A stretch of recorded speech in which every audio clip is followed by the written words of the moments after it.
What's up, guys? I'm Jeremy. I'm Steven. And we are Speaking German. Today we're going to talk about common things you may hear in the South. We're also going to tell you the origins of such words, and you can draw up your own conclusions of how they've slipped back into the English language. Now, the first word we're going to look at is... cut off. If you live in the South, you're familiar with cut off the lights or cut off the car. But what we're going to talk about is where it came from, which is in the 1930s from public service announcements, where people were told to cut off their gas pilot valve to conserve gas. I did not know that. Now you do.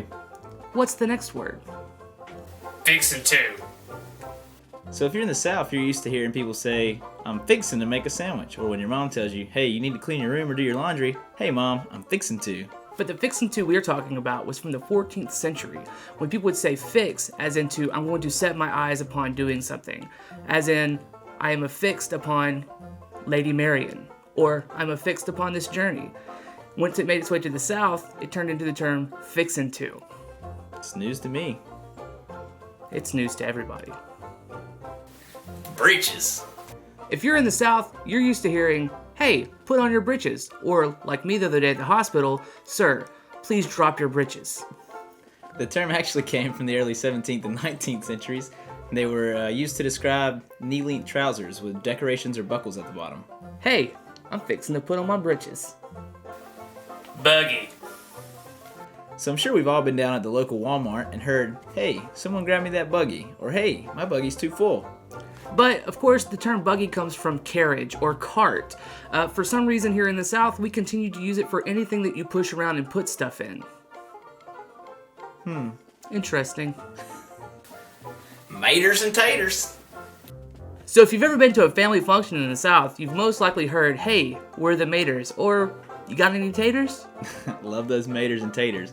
That actually came from the 1750s and 60s, where we dropped the O off of some of the English words and put ERs on for some unknown reason. Like winders and pillars. Gotta love them fillers. Gotta love them. Toboggan. So during the colder months down in the South, you might hear someone say, don't go out without your toboggan, because your ears will freeze.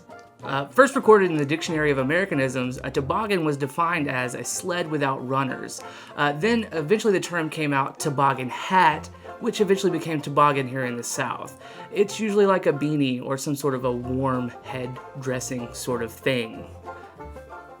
Right. And you can count on that because we said it. Hey, thanks for watching our very first episode. We're glad you could join us on Speaking German.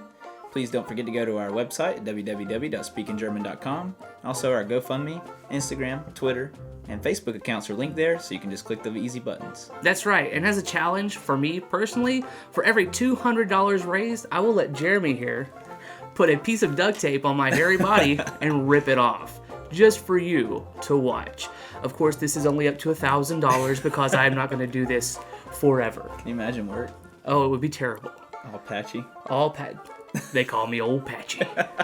So thank you guys for tuning in, and be sure to watch again next week. We are Speaking German.